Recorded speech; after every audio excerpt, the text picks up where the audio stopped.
primer invitado. La voz de los protagonistas. En Contextos. Bueno, ya está con nosotros en el estudio Gibran Ramírez Reyes, politólogo, militante de Morena, articulista, sumamente mediático. Tu opinión es muy escuchada y muy solicitada en diferentes medios de comunicación a nivel nacional y nos da mucho gusto que también nos concedas esta posibilidad de la conversación.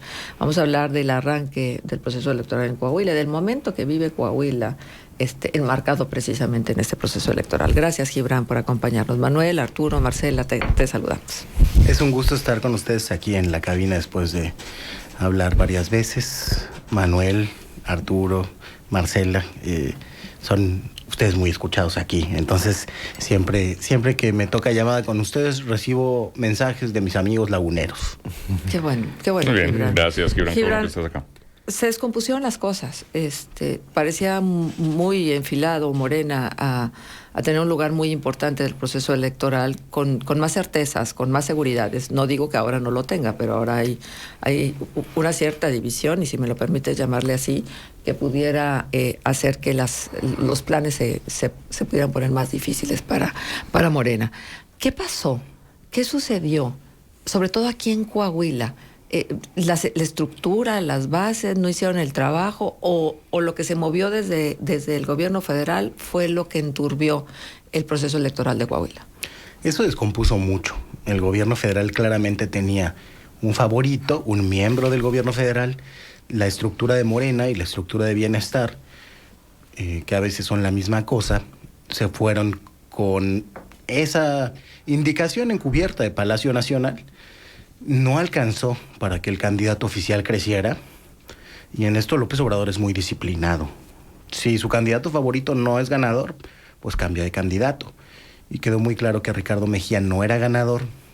Armando Guadiana ganó la encuesta con el método de Morena, que es muy complicado. Primero se pregunta por conocimiento. Esa es solo una variable. Y después las demás preguntas son sobre el universo de conocimiento de cada quien. Entonces te puede conocer 20%, pero si el 20% te quiere más que al otro, el 70% que lo conoce, pues te va mejor. Si opina que eres más cercano a López Obrador, te va mejor. El problema con Ricardo Mejía fue que no comprendió el clima político y el temperamento político en Coahuila. Llegó como si fuera Tabasco, con el discurso de Morena pues más confrontativo, como si hubiera un descontento con el gobierno muy agudo en este momento, que en este momento pues no lo es tanto según las encuestas disponibles. Y una vez que buena parte de la estructura se fue para allá, pues es muy difícil que se acuerpen con el candidato, con Armando Guadiana. Y por otra parte, la operación política ha sido un desastre, porque Guadiana no es un político. Entonces, que el PT quería 4 distritos para acompañar. Y bueno, pues Guadiana no quiso. Luis Fernando, no sé qué habrá hablado con Guadiana, Luis Fernando Salazar, su hipotético coordinador de campaña, pero yo veo las redes de él y la distancia es evidente. Algo pasó ahí. No ha puesto nada ni de la campaña, ni de Morena, etcétera, etcétera. Y además, sí suma todos los pasivos que tiene Ricardo Mejía. Si buena parte de la base morenista estaba con Mejía, pues lo lógico habría sido sumar a la gente, pero particularmente a la gente decente que andaba con Mejía. Lo que ha hecho Guadiana, al contrario, y por eso yo he dicho en este espacio que hacía equipo político con él, lo estoy reconsiderando, creo que no lo voy a hacer más. Incorporó más bien a la gente cuestionada del equipo de Mejía. Yo creo que buena parte del descontento de Luis Fernando Salazar está ahí. Incorpora a alguien que puede ser su contendiente a la alcaldía de Torreón, que es Samir Fernández. Pero incorpora también a Jorge Luis Morán, que vamos, no tiene causa penal abierta, lo que sea, hasta donde yo sé, pero no deja de ser el que era responsable de los penales cuando sucedió la masacre de Allende, y no ha rendido cuentas públicas por eso. Entonces, la campaña de Guadiana, tal como él la ha estructurado, se ha convertido de la noche a la mañana en una campaña perdedora. Gibran, en medio de esta refriega entre Ricardo Mejía y Armando Guadiana y otros personajes que los acompañan, ha surgido la duda respecto a que, si bien hay elementos para considerar que hay una animadversión entre ellos, pudiera estar también la mano del gobierno del Estado ahí azuzando o moviendo ciertas fichas. Respecto a eso, ¿qué nos puedes decir? Yo creo que el gobierno del Estado debe estar contento, pero no ha tenido mucho margen para operar más allá. La decisión del PT es demostrar: aquí está el PT vale, el PT no está seguro para 2024 y más vale que nos consideren.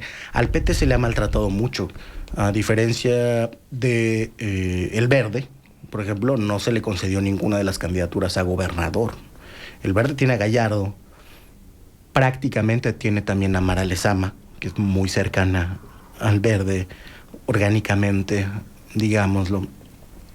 No se le concedió ni siquiera las embajadas del eje del mal, que serían naturales para el PT, estarían muy a gusto. No se les ha dado un papel en el debate público, incluso con la reforma electoral reciente, que todavía no se acaba de aprobar, que es un desastre, debo decirlo. Se pretendió en un primer momento, pues prácticamente extinguir al PT. El PT es entonces el actor protagónico de esto. Que el gobierno del Estado puede estar muy contento, sí. Y que va a colaborar, yo creo que sí. El gobierno del Estado tiene una carpeta muy amplia con los actos anticipados de campaña de Ricardo Mejía, notariados, como para tumbarle la candidatura. Guadiana está muy confiado de eso, lo ha dicho en varias entrevistas. No, va a perder la candidatura. Pues yo creo que ya no van a tener tantas ganas de quitársela en el gobierno del Estado. Creo que la confrontación se ha dado principalmente entre los candidatos de la autoproclamada izquierda, y mientras eso siga pasando, pues el gobierno del Estado no va a interrumpir. Cuando tu adversario se esté equivocando, dice la conseja, no hay que interrumpir. Exacto. Y en ese sentido, Gibran, ¿qué tanto peso político tiene Coahuila para el presidente López Obrador? Porque se ha hablado mucho de que si era preferible negociarlo y entonces ir por el Estado de México, y Coahuila, bueno, pues a ver qué pasa. ¿Es importante el Estado para el gobierno federal? Tengo la impresión de que en general López Obrador no le entiende mucho al norte de la República. Y pues le importará tanto como sus padrones electorales. En ese sentido yo creo que le importa mucho menos que el Estado de México. Creo que buena parte también de la crisis y fragmentación política que hay en el Estado se debe a que Mario Delgado tampoco le entiende a la política aquí. Y sin duda es porque les importa poco, ¿no? En una valoración política lo que ven más es padrones, beneficiarios y movilización. Entonces, si calculan que tienen 400,000 beneficiarios ahí, millones en el Estado de México, pues seguramente que se van a inclinar por ganar allá, y que acá no les va a importar tanto. Han dejado por eso a la deriva al movimiento aquí. No les importa, no lo escuchan, vienen y mandan como si conocieran. Entonces por eso ha resultado en lo que ha resultado. Gibran, ¿te consideras un disidente del movimiento de la Cuarta Transformación? Cada vez más disidente y cada vez menos del movimiento. Sí. ¿Y qué consecuencias tiene eso para ti dentro del acomodo político? Bueno, yo políticamente no existo. Me han negado la existencia en el padrón de Morena, en las elecciones a congresistas. Es muy complicado. No que me importe, porque yo no aspiro a hacer carrera política. Nunca he aspirado a eso. Yo soy profesor universitario, quiero seguir haciendo eso, opinando en los medios. Y luchar por las causas que considere justas. Pero claro, el costo es no tener acceso a ninguno de los espacios de decisión o de trabajo, que se pueden hacer muchas cosas. Por ejemplo, en formación política, siempre dije que me gustaría hacerlo. Hace mucha falta la formación política, pero en Morena, por la cúpula, las puertas están cerradas. Claro. Tú decías que el presidente no le entiende a los estados norteños. ¿Cuál es la diferencia fundamental entre los estados del norte, los estados del centro y sur, políticamente hablando? Independientemente del desarrollo económico, independientemente de la cercanía con la vecindad con Estados Unidos, independientemente de muchas otras cosas que son de forma, en el fondo, ¿qué tipo de pensamiento se gesta acá? Pensamiento político, postura política, a diferencia del centro y el sur.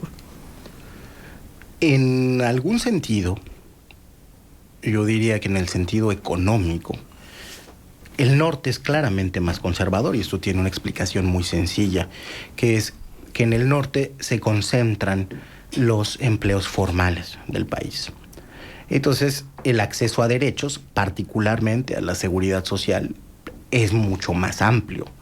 En ese sentido, la gente no quiere que cambien las cosas cuando las cosas van creciendo. Y Coahuila es un estado que crece, que sigue creciendo. En segunda instancia, y particularmente aquí en La Laguna, la violencia ya pasó. Hemos pasado la experiencia, una de las pocas experiencias exitosas de pacificación del país. Y eso, desde luego y naturalmente, y aunque para el presidente sea una mala palabra, te hace querer conservar lo logrado. Y la pacificación, pues fue un logro de todos. Ahí sí le entraron los empresarios, la sociedad civil, el gobierno, todos los partidos, ¿no? UDC y sus cuadros le entraron. Ahí no fue de que si estamos con el gobierno, no, fue una construcción social. Y en ese sentido, la política de la concordia es más valorada. Cuando viene del ruido, de la guerra, de la violencia, valoras mucho más la concordia. Entonces, el norte es menos dado a esa dinámica de la polarización y al discurso más estridente del presidente López Obrador. Yo tengo raíces oaxaqueñas, entonces procuro ir a Oaxaca. Y la verdad es que aterrizar en Huatulco y hablar con la gente de la costa allá es toparte con una realidad política muy distinta de lo que se considera valioso en la representación, en el presidente, etcétera, etcétera. El público es totalmente distinto y esas regiones son naturalmente obradoristas. Cuando el presidente dice en 2006, siendo candidato, cállese ciudadano presidente, cállate chachalaca, acá se asustan y todo el norte vota contra López Obrador. Bueno, pues allá sí conocemos a las chachalacas, entonces nos parece muy chistoso. Y lo aplauden, ¿no? Sí, claro, pues sí, son muy escandalosas. Y si comparas a Fox con una chachalaca, de repente encuentras el parecido. Entonces, el mensaje del presidente se toma de forma distinta. Por eso, el candidato del presidente, Ricardo Mejía, pues no avanzó.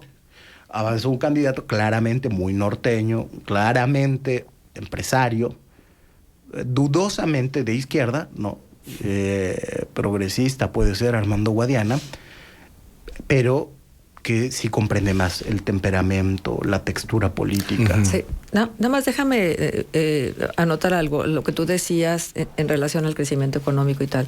¿Qué tan importante es para los estados del norte los programas sociales que ha implementado este gobierno federal, a diferencia de los del centro y el sur? ¿Hay una dependencia a ellos o tú ves una cierta distancia? La distancia estriba en lo mismo que decía, en la formalidad. Cuando tienes un empleo en la economía formal, pues hay una certeza y una regularidad, cada vez menor, porque el empleo en las maquilas, por ejemplo, es un empleo precario. Pero estás por lo menos seguro de que los mínimos de la Ley Federal del Trabajo los tendrán que cumplir en tanto estés contratado, aunque sean contratos chiquitos. Esa certeza, que aquí la puede dar el salario, en los lugares donde la economía informal domina, pongo por ejemplo Oaxaca o Guerrero, donde llega a ser del 80% el empleo en la economía formal, esa certeza llega a través de los programas sociales. Entonces, la valoración es distinta. Desde luego que aquí en los ejidos de Matamoros, por ejemplo, pues hay varios sitios en que la dependencia es muy similar. Y sobre todo para los adultos mayores, porque en eso sí ha habido un empobrecimiento brutal en todo el país. Ahí sí yo creo que no importa si estemos en Coahuila, en Nuevo León o en Tabasco, los adultos mayores tienen una gran certeza en la pensión y me parece por eso la mejor política pública de este gobierno. Se pudo hacer mucho mejor, la verdad, pero sí cambia. Sin duda. Ahora, Gibran, una de las cosas que se notan mucho en el norte, y bueno, en el caso particular de Coahuila, es el tema del arribismo ligado al oportunismo político de personajes que militaron en otros partidos y que son a veces diametralmente opuestos ideológica y por formación política a López Obradorismo. Como Luis Fernando Salazar. Y en algunos aspectos también Armando Guadiana, ¿no? Digo, no solo es empresario carbonero, hay que decirlo también, ¿no? Y con todo lo que eso implica, ¿no? Sí, a mí fue de las cosas que más me chocó, porque decía, bueno, es empresario carbonero, pero no es de la mafia del carbón. Y bueno, avanza e incorpora a Jorge Luis Morán, ahora sí ya están todos juntos. Y el caso del Ricardo Mejía Verdeja, que también ha estado en distintos partidos y muy recientemente pues estuvo del lado pues contrario a López Obrador, ¿no? Apoyando a Ricardo Anaya. Entonces, de pronto ves el escenario y dices, caray, o sea, que aquí en Coahuila el López Obradorismo es algo muy extraño. ¿En todo el país es extraño? Sí, pero quizá en el centro es un poco más sólido, ¿no? O sea, comparando con Coahuila, ¿no? Pues sí, hay mucha más tradición de izquierda. La pregunta que me queda es si es posible la izquierda en Coahuila.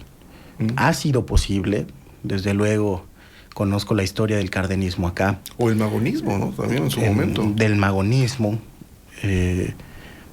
Pero creo que con el proceso de modernización posterior al cardenismo, sí se generó un temperamento político, pero además una potencia ideológica de la oligarquía, o de las oligarquías, porque son distintas la Lagunera y la de Saltillo, pues mucho más a la derecha. Entonces, de repente es difícil pensar a la izquierda en Coahuila. Quizá lo más de izquierda que se encuentra en el panorama político actual en Coahuila es Lenín Pérez. También con sus cosas, desde luego, pero por lo menos en discurso, lo más de izquierda. Es el único que viene a decir que en la laguna tienen más agua las vacas que algunos ejidos, ¿no? Pero sí, todos los candidatos del morenismo son expriistas, pero además expriistas recientes. Bueno, Ricardo Mejía no es expriista reciente, antes pasó, como bien lo dices, por Movimiento Ciudadano, por la campaña de Ricardo Anaya, por el intento de una carrera política en Acapulco. Así que digamos, sí, acapulqueño, anayista, obradorista. Armando Guadiana, todavía en 2012, hacía campaña por Rubén Moreira. Se tuvo que enojar con ellos por alguna razón para emprender la campaña contra la deuda. Eso me lo decían recientemente, porque uno de los aspectos que defendía yo más de Guadiana, y que me sigue pareciendo loable, debo decirlo, es que fue el primero o de los primeros que levantó la voz contra la deuda. Pero es verdad que por tradición política, por biografía y por ideas, la mayor parte de ellos están a la derecha. Gibran, del 2018 al 2021 Morena cayó en su votación en un 34%. De hecho, las mujeres acá en el norte votamos de una manera distinta al resto de las mujeres del país. Y la pregunta que muchas mujeres se hacen es si realmente esta distancia que se ha establecido con el movimiento pudiera ser a partir de un tinte misógino del presidente. En ese sentido, ¿cómo consideras tú con el análisis que haces del presidente, cómo lo consideras? ¿Con una apertura hacia las mujeres o tienes solamente, Claudia Sheinbaum es un claro ejemplo de que sí creen las mujeres, pero señaladas, contadas, o cómo lo ves? Sí, voy a dar un pequeño rodeo porque me faltó algo sobre la derechización. El nombrado coordinador de campaña de Armando Guadiana, como bien decía, no viene de la derecha, viene de la ultraderecha. Y pues a mí no se me olvida aquella llamada donde dice MDH, para decir muertos de hambre, a los beneficiarios de programas sociales. Ahora sí voy. Cuando era titular del programa de oportunidades en su momento. Así ¿no? es, así es. Entonces, de ahí a primero los pobres hay una distancia grande, pero al parecer para los políticos la distancia no es tan difícil de pasar. Tienes razón en que las mujeres se separaron bastante de Morena en todo el país. Y si revisamos las encuestas de Alejandro Moreno, que es el único que hizo el ejercicio de segmentar también por edad, Morena también perdió a los jóvenes. Es impresionante la distancia en intención de voto. Ahí donde Morena tenía mayor intención de voto, como en Oaxaca, como en Hidalgo, era muy distinta entre los adultos mayores que apoyaban fervientemente al movimiento. Bueno, ya no es un movimiento, la marca Morena. Y los jóvenes, que en su mayoría desaprueban. Pero hay una espiral del silencio. A mí me pasa mucho que estando en reuniones con militantes, con amigos incluso, nadie habla mal del presidente hasta que los viejitos se levantan al baño o hasta que se van o algo. Hay un respeto porque esa devoción que sienten los mayores, pero el presidente claramente ha olvidado a mujeres y a jóvenes. De nuevo, creo que no está en el espíritu de los tiempos. Yo creo que López Obrador habría sido un mejor presidente en 2006. No lo dejó pasar la oligarquía. Nunca sabremos qué habría pasado. Yo creo que se habría amargado menos. Yo creo que habría desconfiado menos de perfiles talentosos.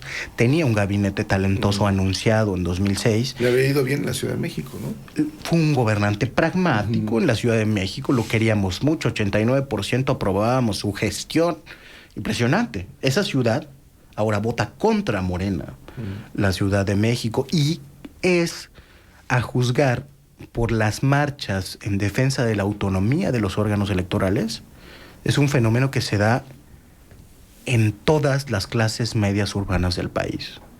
La Ciudad de México y la derrota de Morena en la Ciudad de México es solamente el resumen de ese enojo de las clases medias urbanas. Están tan enojadas, no entiende el presidente, pero están tan enojadas las clases medias urbanas que prefieren votar a Gabriel Cuadri. Lo que sea, con tal de no votarle a Morena. Y la estrategia discursiva del presidente ha sido confrontar al movimiento feminista, las clases medias urbanas, etcétera, etcétera. Entonces, en lugar de persuadir, se va generando una mayoría del progresismo en contra suya también. Claro.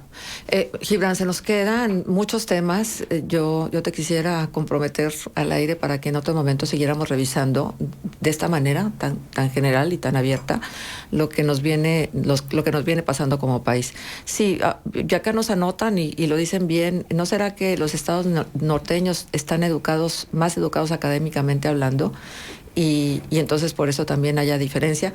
Se nos quedan, nos quedan dudas y las trataremos de resolver en otro momento. Te agradecemos muchísimo que nos hayas acompañado. Gracias a ustedes, es siempre un placer conversar. Muchas gracias. Gracias, Gibran. Estuvo con nosotros Gibran Ramírez Reyes, politólogo, militante de Morena y sobre todo académico. Esa es la parte más Cada vez menos militante de Morena. Valga la apreciación. Son las 8:09. Vamos a ir a la pausa. Regresamos enseguida.